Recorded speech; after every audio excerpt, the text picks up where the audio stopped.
We've all been told that hard work is the key to success. Just put in more hours, they say. Hustle harder than everyone else. But what if I told you that working harder isn't always the answer? What if the secret to success isn't about grinding longer, but about working smarter? This story will reveal a strategy that can multiply your results while actually reducing your effort. In Chicago, Illinois, lived a 26-year-old marketing coordinator named Jessica. She worked at a mid-sized advertising agency and was known for being the hardest worker in the office. Jessica was always the first to arrive and the last to leave. She worked through lunch breaks, stayed late every night, and even brought work home on weekends. Despite all this effort, Jessica felt like she was constantly behind. Her projects took forever to complete. Her stress levels were through the roof, and she watched as her colleagues seemed to accomplish more while working fewer hours. Her coworker, Mike, would leave the office at 5 p.m. every day, never worked weekends, and somehow always delivered his projects on time with excellent quality. Jessica couldn't understand it. "Mike, how do you get everything done so quickly?" Jessica asked him one day. "I'm working twice as many hours as you, but you always seem to be ahead of schedule." Mike smiled. "Jessica, you work incredibly hard, but you might be working harder than you need to. Have you ever considered working smarter instead?" Jessica felt frustrated by this response. What does that even mean? I'm already doing everything I can think of. But Mike was right. Jessica was caught in a cycle of inefficient work habits. She would start projects without proper planning, redo work multiple times because she didn't get clear requirements up front, and spend hours on tasks that could be automated or delegated. Her breaking point came during a major client presentation. Jessica had worked 80 hours that week preparing everything herself. The research, the slides, the graphics, the scheduling, even the catering arrangements. She was exhausted and stressed, and during the presentation, she made several mistakes because she was too tired to think clearly. The client noticed her fatigue and lack of focus. After the meeting, Jessica's boss, David, called her into his office. "Jessica, I appreciate your dedication, but this isn't sustainable," David said.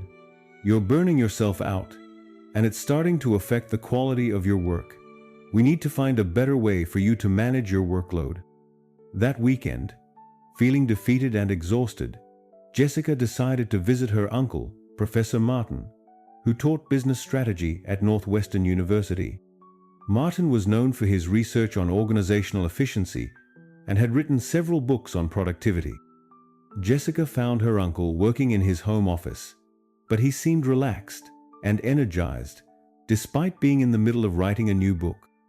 "Uncle Martin, I don't know what I'm doing wrong," Jessica said, slumping into a chair.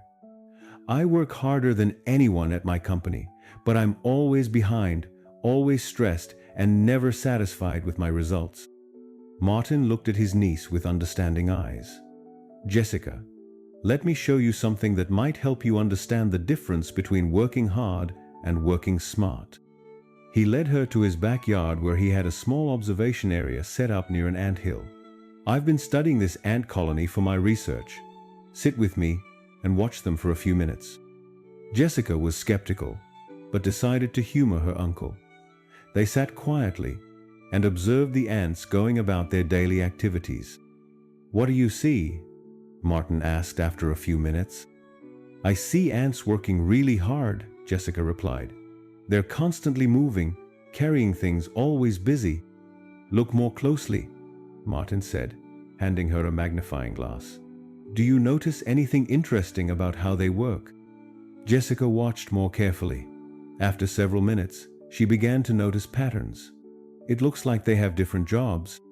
Some ants are bigger and carry heavy things, while smaller ants do different tasks, and they seem to follow specific paths." "Exactly," Martin said excitedly. "Now you're seeing the secret. These ants accomplish incredible things. They build complex underground cities, gather food for thousands of individuals, and survive harsh conditions. But they don't succeed because each ant works harder than other insects. They succeed because they work as an optimized system. Martin pulled out a notebook and began sketching. Look at what makes them so efficient. First, specialization. Each ant has a specific role based on their strengths. The strong ants carry heavy loads. The scouts find food sources. The builders construct tunnels. They don't try to do everything themselves.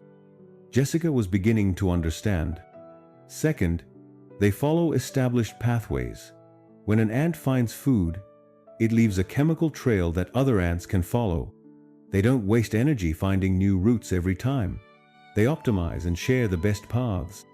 Martin continued. Third, they work in parallel, not in sequence. While some ants are gathering food, others are building, others are caring for young, and others are defending the colony. They don't wait for one task to be completely finished before starting the next. But what does this have to do with my work? Jessica asked. Martin smiled. Everything. You're trying to be every type of ant at once. You're doing research, design, scheduling, coordination, and presentation all by yourself. But what if you specialized in what you do best and found ways to collaborate more effectively with others? Over the next hour, Martin helped Jessica analyze her work habits using the ant colony principles. They identified that Jessica was strongest at strategic thinking and client communication, but she was spending most of her time on tasks that others could do better or faster. The ants don't try to carry loads that are too heavy for them, Martin explained. They either work together to move big objects or find different approaches. You're trying to carry loads that are too heavy for one person. Martin also showed Jessica how the ant's pathway system could apply to her work. Instead of starting every project from scratch, what if you created templates, processes, and systems that you could reuse and improve over time? When Jessica returned to work on Monday, she decided to apply the ant colony principles. Instead of trying to do everything herself, she started collaborating more strategically with her colleagues. For her next big project, Jessica focused on what she did best: strategy and client communication.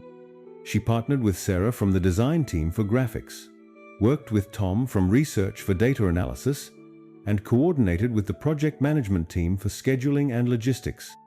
Jessica also started creating reusable templates and processes. She developed standard presentation formats, research methodologies, and project timelines that she could adapt for different clients instead of starting from zero each time. The results were remarkable. Jessica's next project was completed in half the time with better quality results. She left the office at reasonable hours, felt less stressed, and received praise from both her client and her boss. 3 months later, David promoted Jessica to senior marketing strategist. During her promotion meeting, he said, "Jessica, I've noticed a dramatic improvement in your work efficiency and output quality. You found a way to be more effective while maintaining better work-life balance." That evening, Jessica called her uncle to share the good news. "Uncle Martin, the ant colony lesson changed everything. I'm getting better results with less stress." Martin chuckled. "Jessica, you didn't learn to work less hard. You learned to direct your hard work more intelligently. That's what working smart really means." 6 months later, Jessica was leading a team of 5 people and had become known throughout the company for her strategic thinking and efficient project management. She often shared the ant colony principles with new employees. "Success isn't about working the most hours," she would tell them. "It's about understanding how to optimize your efforts, collaborate effectively, and build systems that multiply your impact." The truth is, we live in a culture that glorifies busyness and equates long hours with productivity. But the most successful people aren't necessarily those who work the hardest. They're those who work the smartest. Like the ant colony, They understand specialization, collaboration, and systematic efficiency. They focus their energy on high-impact activities and find ways to multiply their efforts through smart systems and partnerships. Working smart doesn't mean working less hard. It means being strategic about where you direct your hard work. It means building on the efforts of others instead of starting from scratch every time. It means creating systems that allow you to accomplish more with the same amount of energy. Look at your own work and life. Are you trying to be every type of ant at once? Are you recreating the same pathways over and over instead of building on previous efforts? Are you working in isolation when collaboration could multiply your results?